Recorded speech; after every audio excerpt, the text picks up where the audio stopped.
Bien, merci, bonjour à vous, bon dimanche à vous, mes très chers téléspectateurs de Congo News Télévision.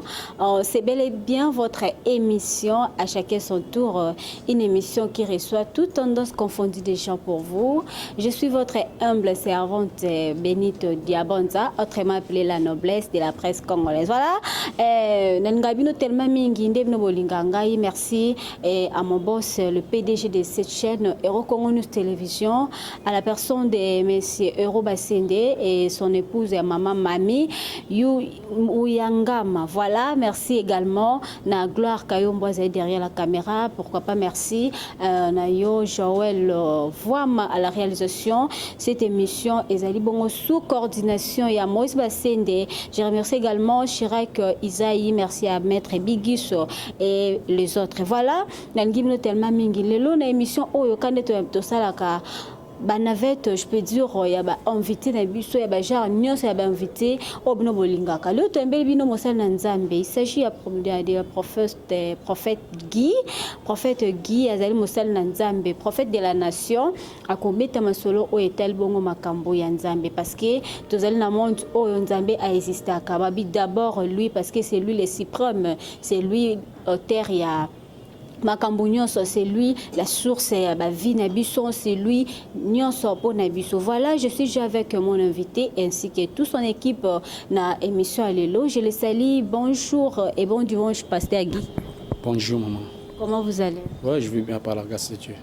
Zamba Zosalangolo, Nabiso Inostou, Yebisabiso Pasteur Prophète Guy, Toambio Awaton Kemosal Nanzambe. Premièrement, avant tout kota, na ba message fort na yo, Tonito ma petite présentation na yo.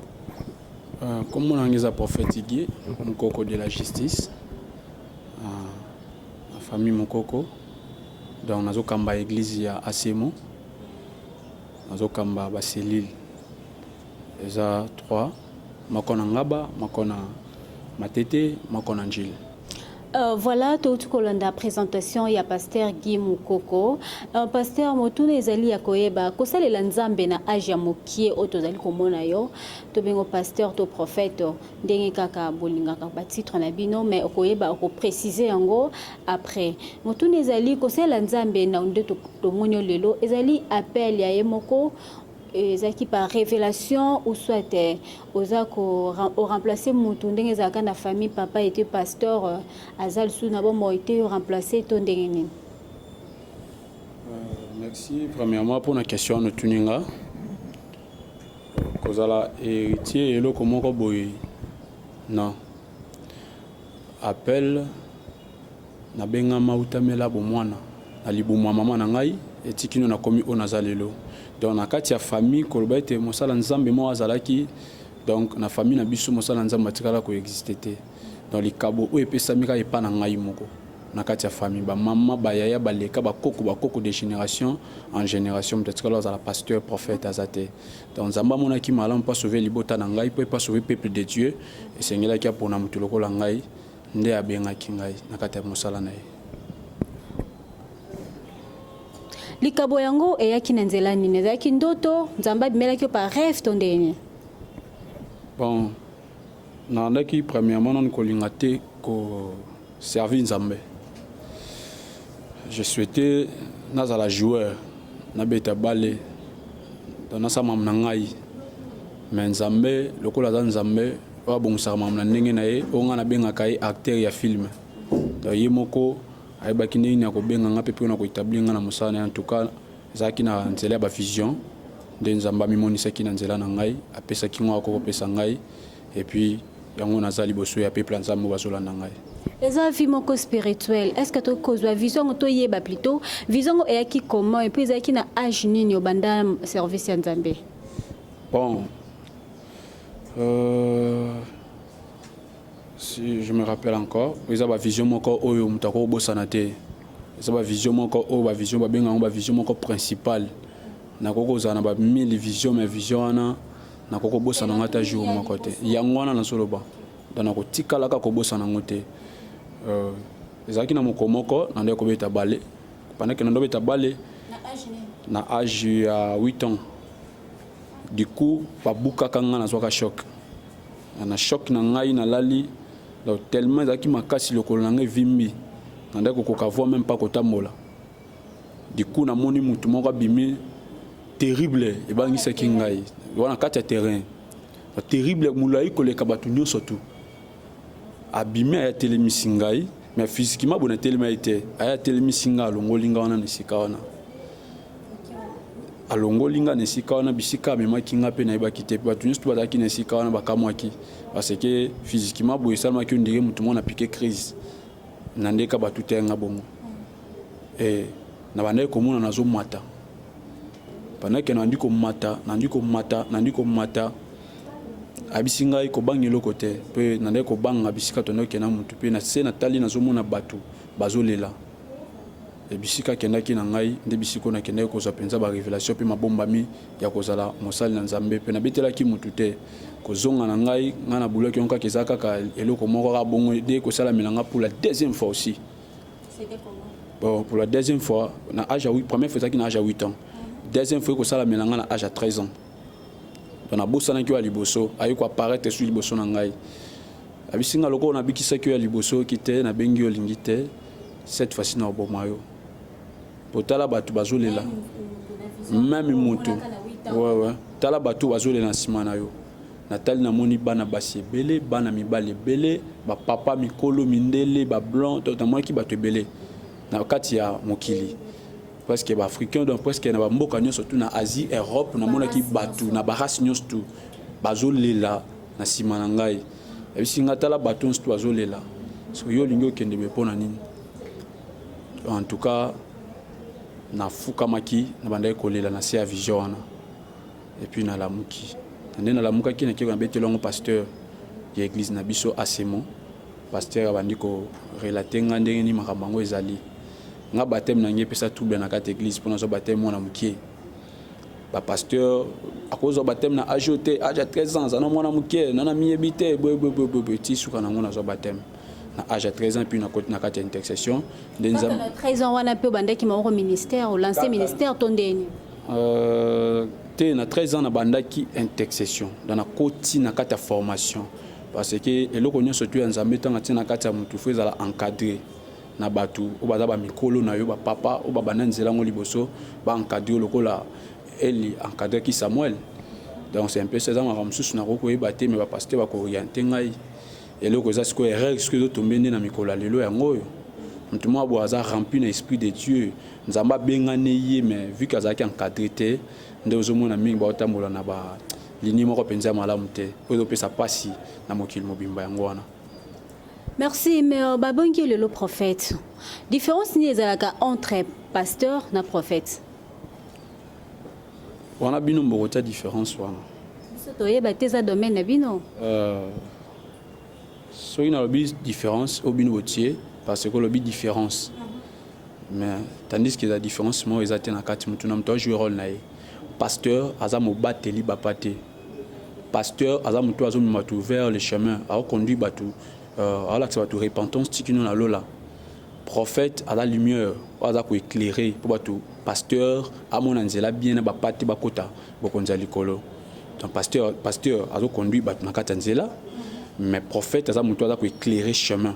Alors on peut sa lumière. Vous êtes prophète de la nation? Non, moi je ne suis pas prophète de la nation. Moi je suis prophète de la justice. Expliquez-moi son nom, prophète de la justice, pourquoi? Prophète de la justice et zwami na ngai mo côté mais zwami na nzambe nzambe ne mutasepela ki apesanga kombo nzambe ne mutasepela ki na saela ye na nzela ko saela ye ndazu kombo o apesela ndanga na sima pe yango misana ngo zomonisama. Donc quand on a question mon cas banal boy et ça banal te mais ça question moko pertinente. Est-ce que pouvoir et à président de la République, la personne de M. Fachi, les alliés bibliques, donc ils n'aiment pas et moko nzambe en tant que prophète. Étant un prophète de la justice, n'a pas nzambe Bible toute autorité vient de Dieu. Toute autorité vient de Dieu. Et dans le livre d'Amos, il dit, arrive-t-il un malheur dans une ville sans que le Seigneur soit l'auteur? Dans ce qui veut dire, Zamba et Bignon sont des akoleka. Avec Lelo, Félix Antoine Tshisekedi Tshilombo, à la présidente de la République. Zamba et Baki. Nous sommes tous Tokomuna, Tokomuna Lelo. Mais c'est que Nzambe d'Aïba et d'Avabiso Toyeba. Déjà, avant tout le monde Félix, Nzambe d'Aïba et Félix Osala. Ataba Tumba Sangan Batiye Kota, Tanyon spécial Nzamba et Zarai. La toute question parce que nous avons tout le Makambo. Dans les prophètes, na avenir, je peux dire, il y a lobby, il y a bateau. Et puis, tant que ça, la œuvre na binowana, miracle, disons. Donc, qui tourne celle qui n'a eu prise de contact, lobby qui s'akaba maladie et belé ou ezali lié na spiritualité. Bambasu, banini. Et les karaka kanyon sont na canal, il y a un moko les très haut nzambe, ou soit tout ça, pena moi, biloko, moi, gris, ou bien, kiss pour ne pas dévoiler ma maman sous ton déni. Parce que le komara causa prophète, mais moi, loko ezali. Namboka na biso to mona ngo pe ba témoignage ezali ba tebele oyo yebi ba collègue na yo. Merci pour la question Tuninga. La Bible dit ce qui est impossible aux hommes est possible à Dieu. Ce qui est impossible, qu'est-ce qui est impossible? Examinons un peu dans le livre de Luc chapitre 1 verset 37. Qu'est-ce qui est impossible? Ce qui est impossible aux hommes est possible à Dieu. C'est écrit dans la Bible. Et Jésus le Bible au bazan kondima ba osala ba miracle. Donc, nous sommes tous là, combo à Jésus Christ de Nazareth. Alors, vous chasserez les démons mon nom et les démons vont obéir. Et vous allez guérir les malades. C'est quoi pour Nabino? Merci. Pour Nabino, le prophète. Différence entre Nzambe et Jésus. Ou soit Nzamba Zanan pour Nabino, Jésus Azanan pour Nabino.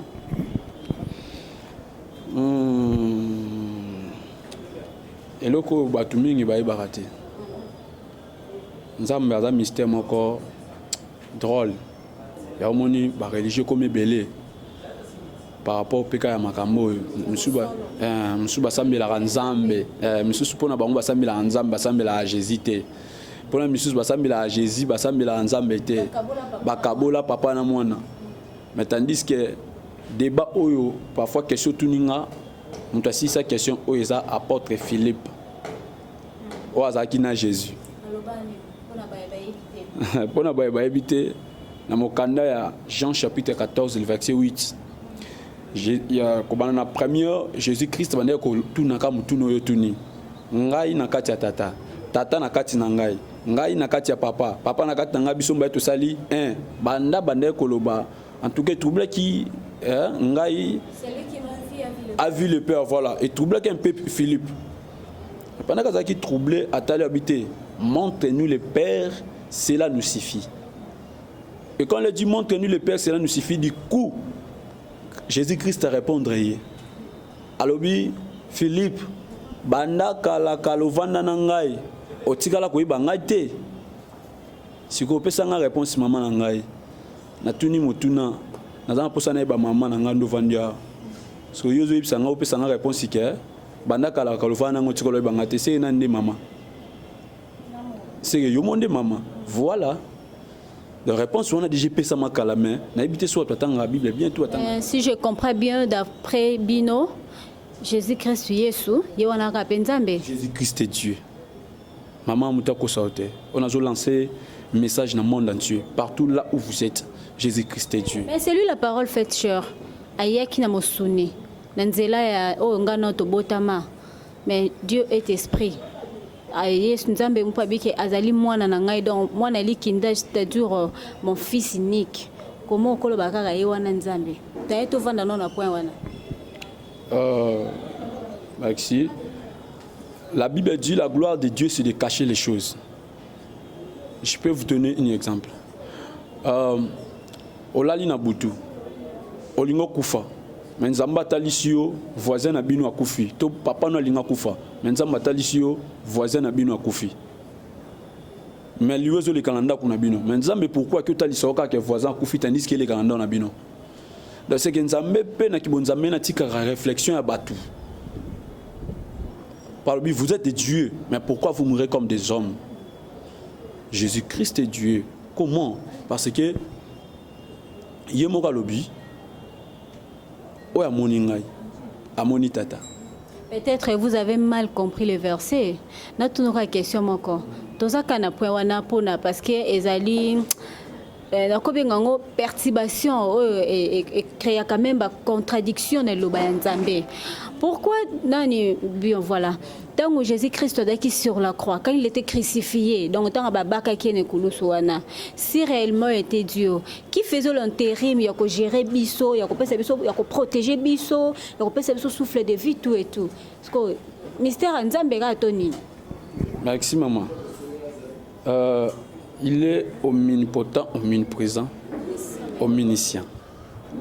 Il me répond dans ce cas-là, c'est que en même temps en même temps pas à il dans le livre de Jean chapitre 3 verset 13.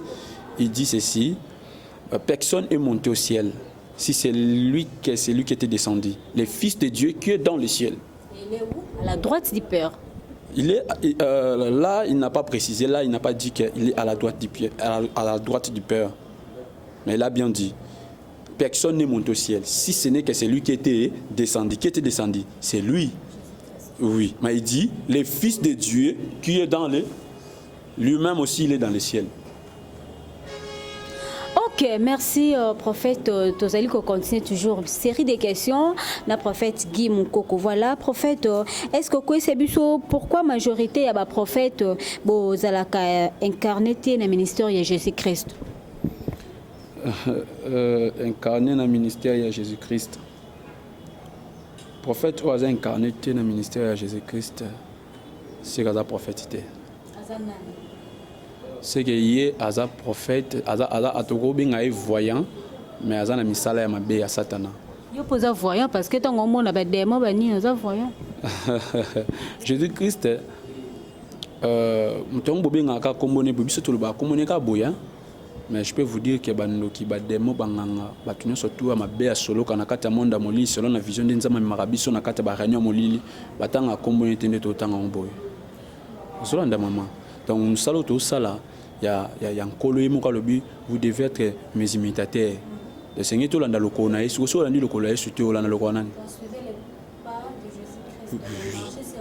Oui. Nous devons marcher sur ces traces. Oui, oui. Parce que le prophète le tout le monde m'a belé beaucoup minango surtout dans beaucoup na biso bozo ko salut réputation ya bino moko soit ou réputation ya Nzambe o pona bino bosalela ye. Donc il y a des insanités que c'est passé entre vous. Au conseil ni na bandeko ou soit ba collègue na yo o bazali ko se retrouver dans situation ya bongo. Merci maman. Na question tuninga parce que yango ndepenza mbane ko zela. Merci vraiment. Pourquoi question wana? Question no tuninga eza bien. Ke bozo bebisa mosala ya Nzambe. Oui, babi lala moko et polisa malala nyonso. Mais tango pe balobi ke muyaka moko afinisi bayaka nyonso. Bozo sangisa pona nini? Sengi na bino bo kabola. Ba oya Nzambe na ba oya Satana. Là où il y a les faux, il y a aussi des vrais. C'est que si ka mabe ezali il y a malin pesenine ezali. Tu veux nous prouver que aux à côté est vrai? Bon. Je peux pas vous prouver, mais le Saint-Esprit lui-même va rendre votre témoignage. Dans mon livre, mon sentiment au tatulanga non yo go tatulanga mozamutu. Et bon le autre monde peut quand même bêtise tolobanine. Non donc c'est l'émission. Causons ces missions, c'est trop dur. Pendant 10 000 peut-être causons ces missions, parce que tout ça va être aligné, on a été beau séparé. Et ça va tout bien na ligne, on a bazar bana satana, bana libebi, bana satana. On n'est pas cité l'air, non, baloba peka. Mais c'est un vrai Nzambe, moi boy mais de l'eau, bazar cité parmi. Oh Bible béni ba maman voilà. Bazar servi maman. C'est que ce n'est pas un maman Nzambe. Et le lot témoigner que tout ça la différence. Il y a boena. Alors, je te posais la question, ce qui l'ont trouvé yo dans Mamba Bongo. Tout ça ni. Au bon de la pona ngai.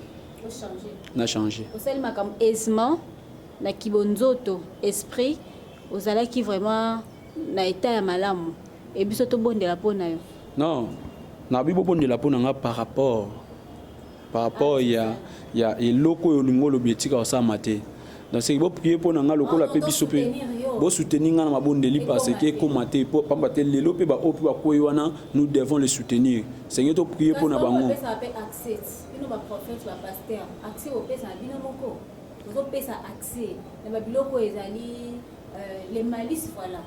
Si accès comme il y a pour se soutenir yo après c'est une biso pardon nazaka mutu ton demi pardon mais au salut déjà réputation au quoi ici le kumu ya Nzambe maman na ngai on a koko bisa weza que na bato bazolanda ngai bato bakoya wana auparavant bazaki to bazali lelo c'est que du début na bango ya chemin bazaki bana Nzambe bazaki bana Nzambe basali na Nzambe ou bazaki réel.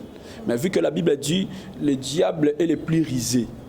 Donc le diable donc na ko luka basali Nzambe solo baza puissant pour na koko isabango. Mais so za mosala Nzambe solo, oza na capacité wana ya kokima ba riza diable, pourquoi bozo koya kaka? Bon, na koko soutenir idée na yote, mais na koko loba que David a sepela ki na koko ya Saoul te. Il dit comment les héros sont-ils tombés? Et quand vous savez le lengeni ba héros basanine ba koya ba quoi ce sont des héros. Azaki fermeté. Saoul azaki fermeté tant azaki persécuteur, c'est ça non? Azaki fermeté koko ene bande wana. Après aye ko changer nda comme mwana Nzambe.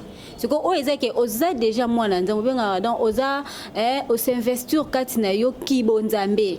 Ozo sela Nzambe, tu fais des miracles, ozo produire ba miracle. Ozo la musa même bato bakufa ba wei mais carrément okoyi na mbeba moko o na piège ya diable pe osali réputation ya Nzambe pe ya bana naye dans le ministère moko na bato bazola nanga faut pas comprendre tikila ngata na expliquer bato ba comprendre o ezolika vas-y ozola na maman na ngai parce que le diable a choisi ba mauvais serviteur o ya yé pour ba na ko sali réputation ba sala Nzambe o ya solo.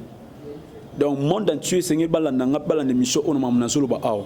Donc, le diable s'est mobilisé. Na basali na ya Nzambe ya faux, basali ya sato benga ba basala Nzambe te, basali ya Satana.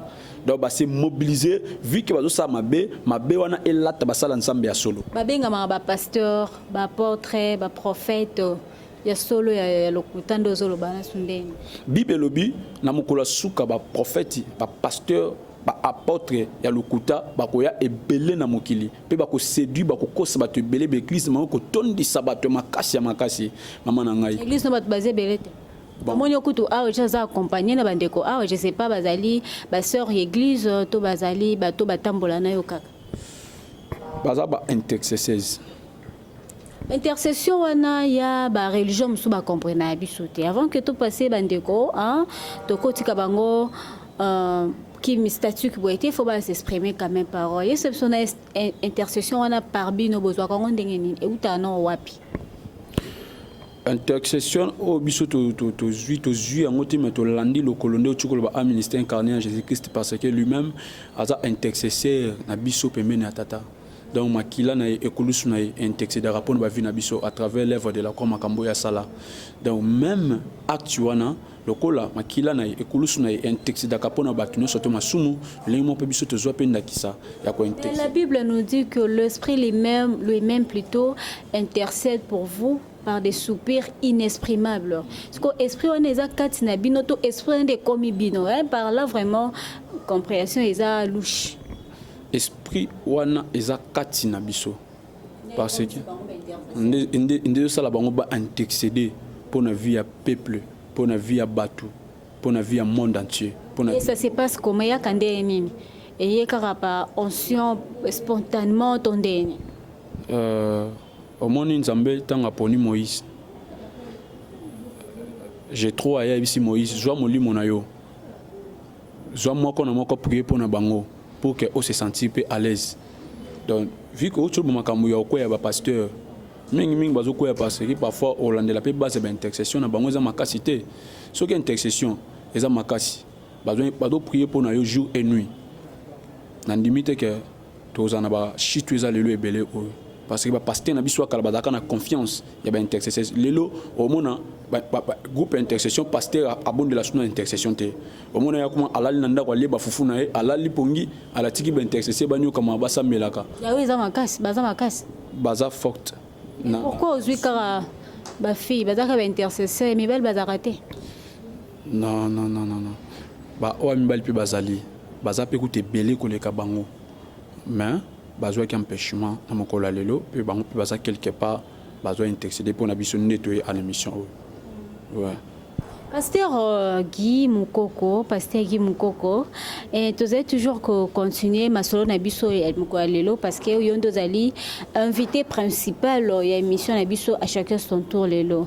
Et comment ça se passe avec ma guérison ano sala ya ba mbasu ya ba nini la eza magie te to eza kaka ngoya nzambe kati na yo parce que so tozongi na Bible biloko wana tozongi na makambo etel la parole de Dieu pour ne pas dire la Bible biloko wana eza blomo spirituellement il y a aussi des médecins traditionnels ba traitarango osangisaka domaine na yo na médecine traditionnelle to eza kaka nzambe na lakisa ko ba kimba susunga pesa kisima bo soit sambele sila maman na ngai eza appel tant nzamba bengio il faut apesa yo bandakisa nyonso tu ya makambo sala ya omoni mingi lelo ba tomber na ba erreur parce que nzamba benga ya biso to simbelo hotel mais ya comment simba nango toza na don prophétie oui eza don prophétie nzamba pesinga utamela bo mona nanga tikino nazokola mais na kati ya don prophétie accordé nga ba don ya miracle accordé nga ba don ya guérison na kati ba guérison na sala ka ngona tradition te na nzete te au nom de Jésus parce que aibisa ngai mutu nyonso to akoya na mbaso simbi ya kobika kauki eza na ba mbaso sala ba 10 ans eza na ba mbaso beto ba 20 ans eza ba mbaso beto ba 13 ans eza ba mbaso beto ba 10 mois nzambe na nga sili saka yango na kombo ya Yesu na otio mabilité na otio unité na otio pompité au nom de Jésus Christ de Nazareth obiki basi ba botaka te ba botaka na kombo ya Yesu Christ de Nazareth bo limiter Yesu poani bo limiter Yesu poani quand on sala musala on a bien sûr un ministère ya nzambe qui para acheter et je na kayote par rapport à entourage na yo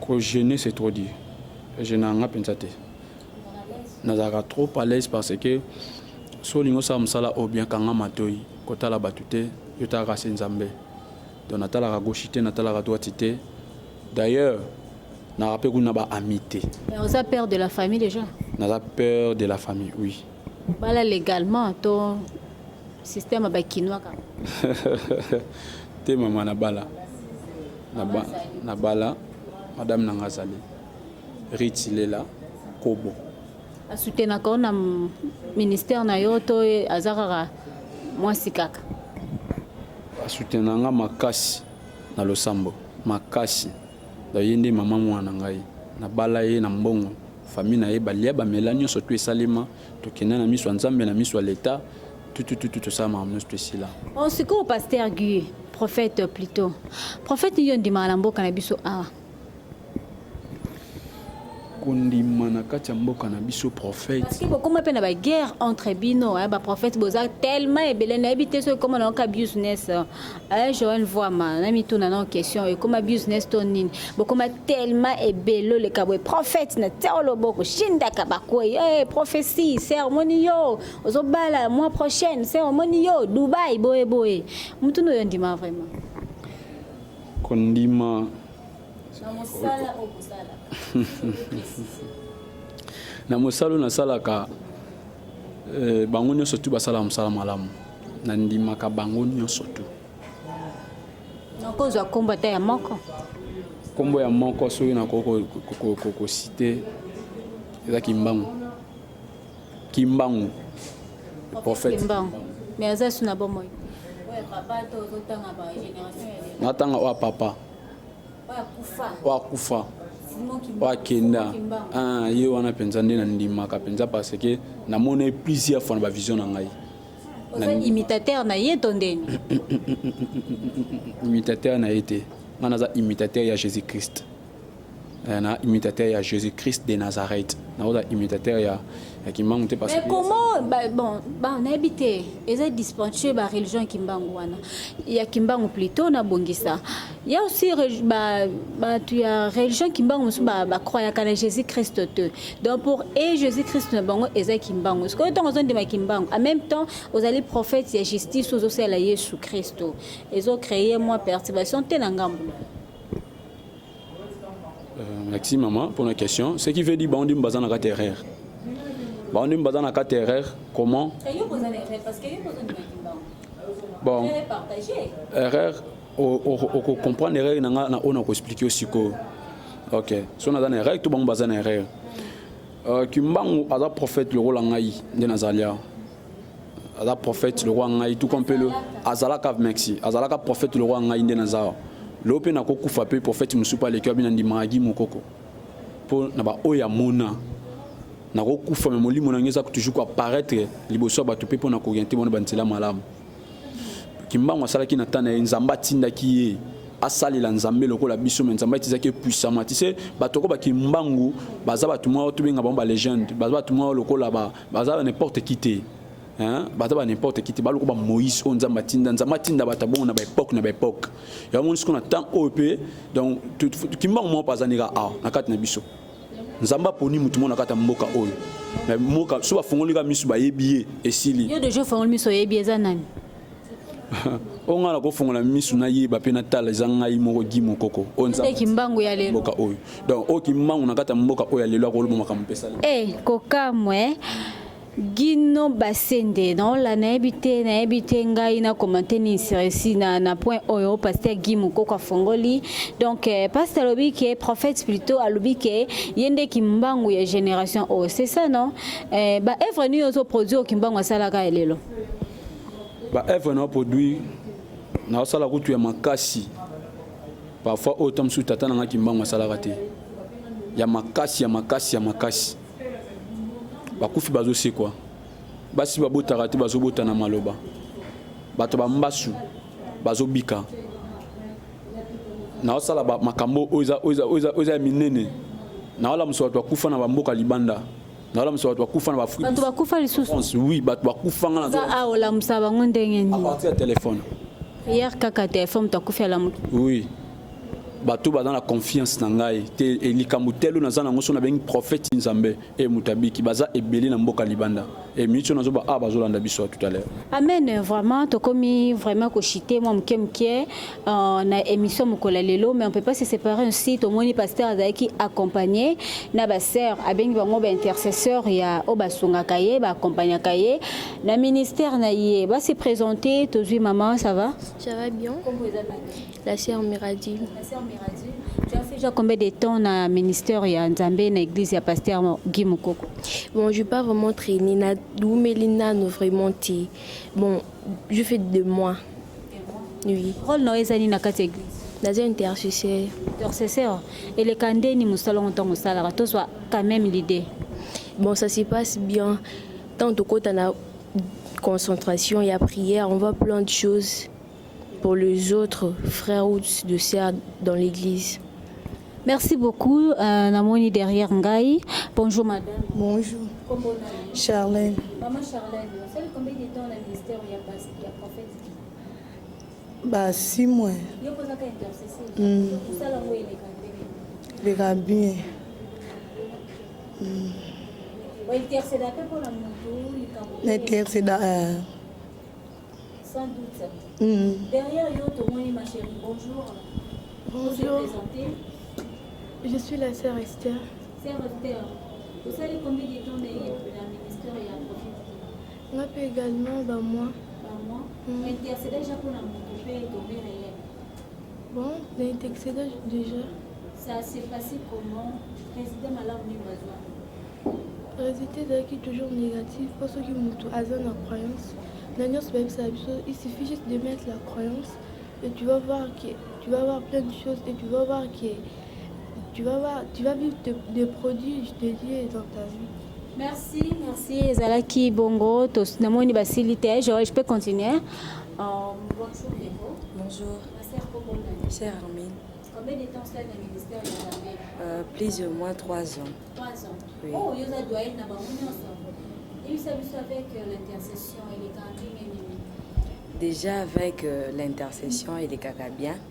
Sur ce, avant même que tous les cultes n'aient aux cultes communes, groupe intercession et mon prophète, ils ont déjà tant et bon là. Même avant culte, vu que bateau baya kawana, et l'autre personne a kana, ba problème là. Et nous en tant qu'intercesseuse, toko ba no bon de la type na ba problème na biso. On est là, tant que sambe la pour na problème là. Toi tout au fond de toi, aux autres intercesseurs, c'est que Nzambe a la kisao. Pose un pouvoir à prier. On n'a pas noté la tenue au béla, tout malade non. Vu que Naza intercesseuse et surtout Naza prophétesse, donc je suis censée. Oui, je suis. En fait, Eza déjà intérim T, tout dépend de Dieu. Ne papa ou sur le bas, appelle. Et tu n'as pas groupe et intercession. Bien sûr que Nakambunion solidaire azalaka, mais tout dépend de Dieu. Ogolo bake te natia lekinanga. Au moins Nzambe bengile kinote. Même qu'avec le prophète Samuel, lui pensait quoi adingati que la bananae, mais or que c'était pas lui qui Nzamba ponaki. De la même manière que Nabiso, de la même manière que Nathan et Élie. Et lui pensait quoi que la banane média suscité Samuel. De la même manière que le prophète Yakoko Nsati Kelanga, nous avons cité peut-être la sœur Miradi. Donc tout dépend de Dieu. Tout dépend du fonctionnement de Nzambe. Donc Dieu, toi tu peux tendre Dieu à l'écana A, Nzambe lekine na B. Donc c'est ça avec Dieu. Nzambe kozele l'été. Le prophète Élie a ensemble là à sentir mon pépé. Il dit non. Nzambe mtaleki. Nzambe bisi recommence encore à écouter. À sentir moto, à kansi Nzambe, Nzambe te. Nzambe jour wana ayana douceur. De la même manière que Nzambe koya autrement. Merci maman, bonjour. Bonjour. Pour se présenter, Comme la sœur Fidéline. Sœur Fidéline, est-ce qu'on peut prendre un petit témoignage et un prophète dit mon pour Nayo? Pour la témoignage est vraiment ébélé. Pour la témoignage est vraiment ébélé. Na vraiment salé là un peu na mona, et ça qui est na kanga malaye. Donc na mona est mingi. Donc aselanga ébélé. Donc nakolo le bon pour relia ba tebi. Donc na o ezalaki pona nga na ngena za invité mais par rapport ba prière na kufaki vraiment nazale penzati mais par rapport ba prière na ye Nzambe na ye vraiment abikisanga ngo esalaki na kangama na ye vraiment. Ok, merci. Nasuka, maman, bonjour. On s'est présenté. Je suis la sœur Christivie. Sœur Christivie, vous avez fait intercesser, je vois avec vous. Oui, je suis intercesseuse. Et les candés, vous savez. Et les canons, et les caca bien. On peut intercéder pour la moto. Oui, sans besoin de... oui, c'est besoin. Merci, mademoiselle. Bonjour. Bonjour. Sœur Chaldi.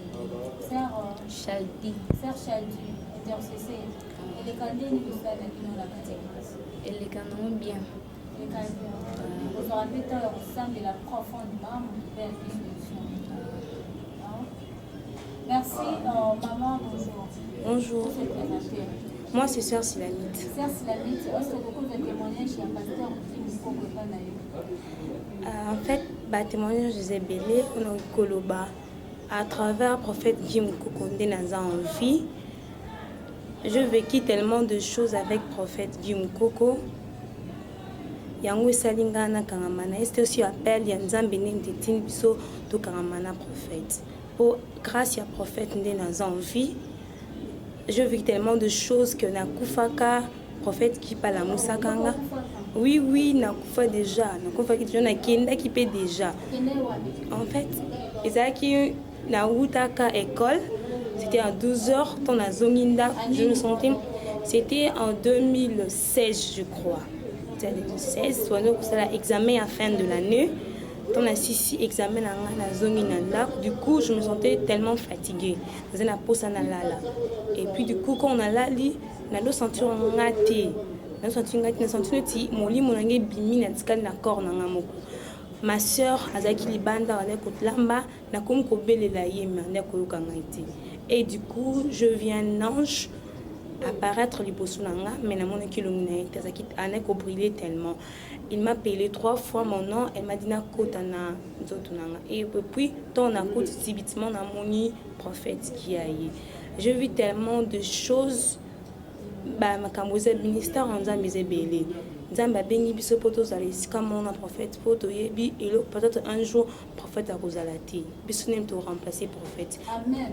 Merci maboko pour la bien beaucoup. Merci. Et zalaki témoignage à pasteur Guy na ba à travers l'intercesseur naé donc ba sœur oya travailler na bango ndena obaika ke to comme na biso mo mkimke ko jeter vers la fin de cette émission pasteur Guy to ko kabona boyeté to banano est-ce que avec le pasteur bande ko na biso bazali na limité relation za la malamu tout temps ba pasteur Moïse Mbiye ba Roger Baka relation za malamu sungana ka peut-être ceux qui faillite ezali soit yo kokite bon pas sungaka yo. Oui. Relation malamu ezali parce que biso ne surtout tout ça lelo komoko tout ça musala nzambe za pona intérêt ya mutu te no ya famille na ngai mais za pona intérêt ya nzambe oyo sengi to bano eza ngwana guerre ezala te na papa Roger Baka. Bon na papa Roger Baka ba guerre eza penza te eza pona ngezati mais tom su pona eko zala ezala nini pona nga penza papa ke makamba sala resepesa ngai te. Photo Vande Sika Oyo, Gloire Kayombo, prophète Guy Mukoko, Makambo Papa Roger Baka Salara, et c'est pour ça qu'a été. Nandengeni et puis pourquoi? Et c'est pour ça ngate par rapport ya musala nzambe. Maman, au moni natangu muto asala eloko avec amour, on dit l'amour supporte tout. So ça elo mo bezana bolingo nyonso tout. Au porter mutu correction. Mais que non en secret Luka ebo sololat. Luka e sololat c'est papa eloko ça isa malamu te. Momo na keso ka telemi na TV ko critiquer na ye ko finga pasteur Moïse Mbiye. Mazobo sana kena sima pasteur Moïse Mbiye za na bato baza ebele oyo esengé nzamba bikisa. Yo posa sima pasteur Mbiye. C'est que je peux vous dire que na Moïse Mbiye écoute tu es banité. Na apprécier ka epété. Na apprécier ka epété mais na zoloba.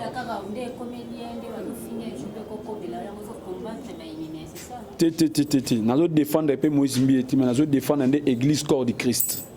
Nous avons pour ça peut-être tout ébané, nous défendre peut-être pour Lukanga, tout pour ngana Lukaete. Non parce que la makambo pasteur Roger Bakasala ka SPL Sarayote ndenge ya lobela kamabe ya pasteur Moïse Mbiye, c'est ça non?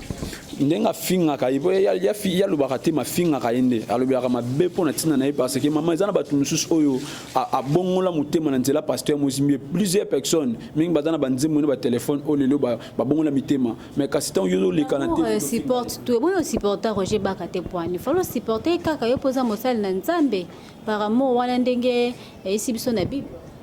Et lorsqu'on est na kota na kati ya pasteur Roger Baka ya mwana bon onga zolanda yo kotisa onga kolo bana s'adresser na pasteur Roger Baka bisiko zolanda ngai oye ba ke loko anu sala kana ba pasteur sala ngo par haine ona kolo bano kaka on était que mon père na linga yo mingi mais soka otiki nde ba biloko wana ko finga ka basala nzambe mususu pe ya kolobaka na bango ba biloko mususu so dans poso sa mutelo ko maman luka en secret solo la na ye ayo ko yote que pasteur oyo poso ça reproche pourquoi pas ko luka ye 40 secret ebisi autika bon on a ça les reproche vu qu'il y a des sala au de les canaux TV faut penser na l'élection peut ka boy comme ça non la zone c'est vagin c'était ça que na zone c'est nanzela pour ado bunga un peu nzela ya musala on nzamba pesa biso ozona na maman na ngai pourtant yo fini si pasteur Moïse Mbiye o cholier ibake o micholi so ngalelo na fini pasteur Roger Baka ibake na misali mabe dans ko sali mabe te na ko sa vagin c'était parce que na ko misala mabe parce que Roger Baka za ngai pour ausela nzambe le mo na ngai dans libange une de ko sekate suko ya sekaka baninga pona nini yende saint eloka yeso lobi bo simba libanga bo mama so ndumba da seke Moïse Mbiye ndumba Moïse Mbiye ndumba mabeka donc ye pasteur Roger Baka adape na 5 koleka batunyo surtout na biso loko moko na tango batunyo surtout batelema ki yeso lobi bango so ba simba banga ba mama so ndumba yeso tuni bango oya sala masumu te na kati na bino atombo alibanga muta liboso abamba. Il y a des masumu, péché ne se zango na dimension moko na panzambe. Mais masumu supe senga pe ma life boité on pas défendre ngo yosko zo boya ngo point. Maman na boité pe na défendre mutu te na kati mombale. Na intérêt ya mutu te. Azan est-ce qu'on a droit à juger soit comme on m'a dit. Te azan a droit parce que Bible lobi ne juger point afin que vous ne soyez pas jugés. Bible ndé mutu lobi yango. Mais attends, yosko komi ko juger batu na bonenge na yo, na ba façon na yo et à mabe. Et ça vraiment mabe à ça là ngo pa haine parce que yena na moisi bien na boyeno ba kokanité. C'est ka aoke la muto batu ketu na ba succès na ba nini donc na mukimte mabe penzo na kolo bana. Le pasteur succès le soit côté vraiment ça m'étonne. Ministère Nzambe bozo mema on ndenge na bino pasteur prophète Guy Mukoko. Moi je te conseillerais ya koluka nani Roger Baka au solo la naenano. Mamne solo bien solo qui est vraiment coulé solo et ça la bien vraiment et même un changement. Mais c'est comme si à part makambo ya pasteur Moïse Mbié le quoi ka yone boza ja ba problème sous besoin ma pour façon solo belango c'est comme si kara ligamo ezalaka déjà avant que mambo ya pasteur Mbié ya. Mamate na défendre Moïse Mbié te poza y mo répéter. Na lobina Roger Baka le quoi net boza ka ja makambo. Na pasteur Roger Baka to tikala za makambo boité. Eza mais chez Zara ndenge azolobelaka mambo wana yo sepelate ya pasteur Mbié. Méchant pesati. Si on a bien salé on pas méchant et c'est une salle l'axi à monter. Hein? De temps on le babou c'est que et c'est le mot boy donc et ça l'a déjà ma bé parce que ton mon a fini ça Moïse Mbié a fini ça église Nzambe. A fini ça église Nzambe baza yena Onésime. Oui baza yé Roger Baka Onésime collègue na TV ko finga pasteur na yé un père spirituel na ko finga yé. Oza malédiction da maudit hein pasteur kana TV ko critiquer ko finga yo quand sonde odo finga po yo o mata to yo ndo za saint mais contraire odo bebi sande ko ndima ba to belé parce que eza misala ya satana bomba ba sala évangile ya satana ba sala évangile ya nzambe te mais ya satana oui ba sala évangile ya satana maman parce que on a sandé Nzambe na on se bona nzase ki na lingité basala biloko ana na lingi basala ngo avec amour so basala avec amour baluko en secret te papa moni loko do sala ya malamu te est-ce que quand c'est ka église ali bosse panzanese pasteur mukuna que Onésima longwa kende bakimba musi panzanati yo quand si combien de prêtres combien de sango o balongwa kana kati ya kati ya bakuvan kuna amoni pima kama be malongwe jamais que na TV quelque part que finga toto moni bime kabwani mutabima ki ya kitambala kebwe mutabima pantala kebwe ki finga déjà monango to sango do finga sango déjà monango mais pourquoi na kati église de réveil c'est quand yo lingi bango le bela bango batu ba le bela bango to so combattre so to telemela Onésime pasteur Onésime na pasteur Roger Baka c'est quand mambo no selekina ba pasteur Mukuna ba pasteur Moïse Mbié ndonzo lo bawana et ba pasteur Michel Bakenda donc ça là qui na yo bien maman eza dégoûtable ça nga malamu te sainga malamu te si ka ba porter bango correction na ba lolenge nyonso so lingo porter bango correction za mutu ma porter bango correction za Jésus Christ il abîmé la Saul c'est Saul bango ba bangi Jésus Christ te ba commettre ba erreur mo grave siko bimina ki bon suni bo yo lingi ba bonté point maman na toza na capacité à intercéder pour na tina ba fina ba batana ba changer yo salango déjà oui na sala ngote mais na sala kango tikino le leo ya ko intercéder pour na ba héros ce sont des héros maman au col baté qu'il ne change pas baza batu baba nyamate comme je sais comme déjà pasteur et comme il pasteur Guy Mukoko comme il pasteur intel ils ont continué de je sais comme il ninga moko mabe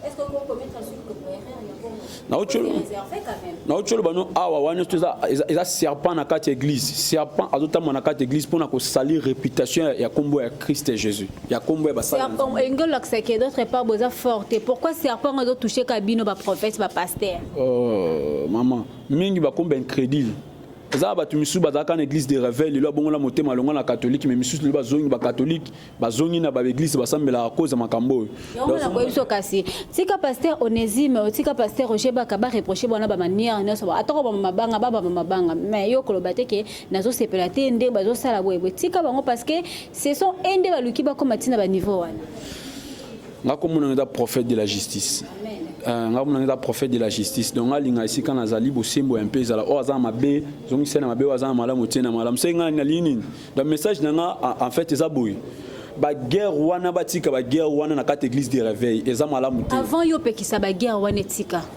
conseiller nos collègues, nos prophètes. Batikana ko commettre ba bêtises. Ceux qui m'ont exalté, bah tu kimia. Là au monde, guerre pèse à la thé. Mais tandis que bazo continuer koko ça la ba bêtises. Oh ils ont la même lei ni ya bana mikie. Ba ko reprocher bango et puis ba guerre wana ko exister kaka prophète. Bon, maman, la limite, tout le monde a pensé que comme pasteur ba Moïse Mbiye, banani wana, ba pasteur ba sabe bêtise. Non, to comme wana parce que le bi qui est aussi que la pasteur soit aux alliés vraiment contact, je peux dire na oh ba reproche à pasteur Roger Baka sala ka po na Moïse Mbiye. Yon to comme wana nga que non par rapport à ma ba sala, tika ba reprocher bona ba manière non. Ya on a lobby. Reproche et seigneur et salama avec amour. Tant ça bien, il faut ça avec amour. C'est qu'il faut Luka Mutu. Au sol naïe, papa tala boy, mais tout n'a pasteur aujourd'hui bakaso déjà Luka pasteur Mozimbié.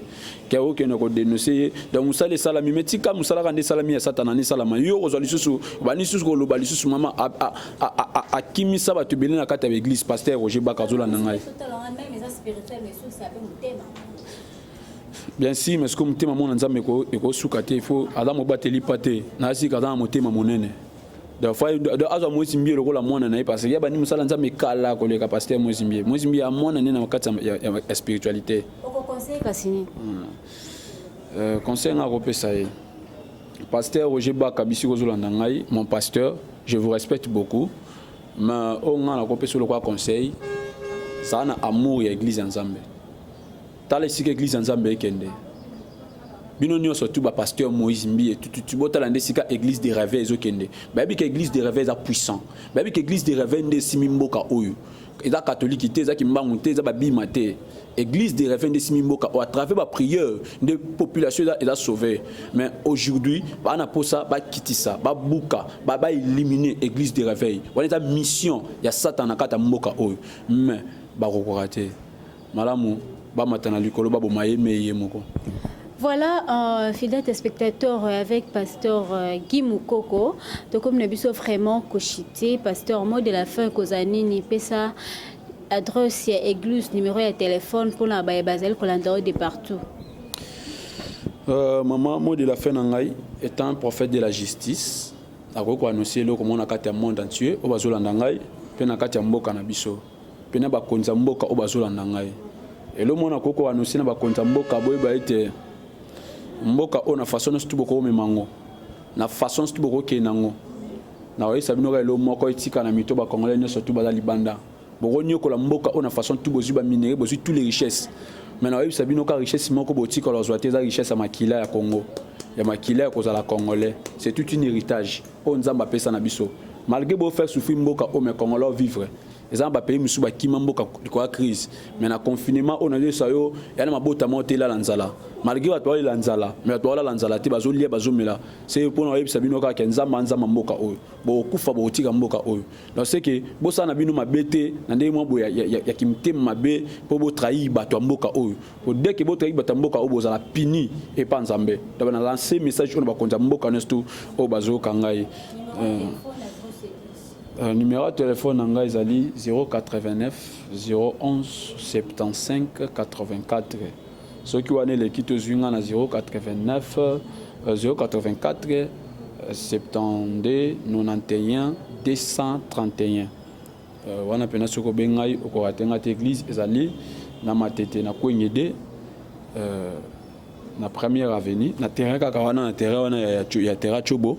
So koti na couloir wana otunika prophète Guy au mona pancarte kombo nanga déjà ezali wana ba relaxer sur église ezali na njili ezali na couloir Zénith avenue Kinza au numéro 1er na ngaba ezali na avenue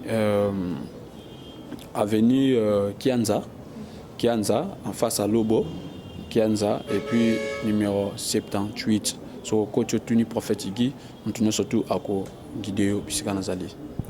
Voilà, merci fidèles téléspectateurs de Congo News Télévision. C'était votre émission à chacun son tour au Ezaïki Bongo na réel plaisir. Ya koyamba pona bino prophète Guy Mukoko kande to lobaka émission oyo to sala ka bongo banavet to sala saka plutôt banavet ya batu ya lolenge nyonso o to benga ka tout tendance confondue ya batu. Merci à toi Bobo Nienge depuis quelque part. Merci à Guino Kabasele, merci également à Belinda Makoma, pourquoi pas Rodrigue Keto, Azali Bongo des prix Panama. Merci na Mami Luyangama, l'épouse, la femme ya boss Nangai. Héros Bassende, merci na maître dinosaure, merci à toi. Dengo Zalaka Bola Indimonen est toujours présent na katia chaîne pourquoi pas une émission à chacun son tour où la cabine Bilongia Batunia sont au Bosenga Kavala. Merci également la maître Monzande na Pesio Mbote, merci également la Chirac Isaï, merci na DJ X, DJ Ba, merci pourquoi pas na DJ Shido Miromi, merci également l'équipe technique Mobimba où Sunga Kinga pour que vous captez bino internautes de partout 5 sur 5 na esika bozwami. Merci également na pesi bongo na moni plutôt Joël Voima derrière la caméra et réalisateur nanga donc azaka multi service. Également merci na Gloire Kayombo le ba caméraman na biso, merci également na Tirsia ma petite sœur, merci émission ezaki sous coordination ya Moïse Bassende, merci à toi ça Bassende Neve mon pote, merci également na Idriss 12 balles, merci na bino nyonso au bozaki biso de partout na ba pays ya belé pour la colonne émission à chacun son tour qui était présentée par Béni Diabanza, la noblesse de la presse congolaise. Tokutani Mikolo Ezali Koya na numéro ya sika. Au revoir, portez-vous bien.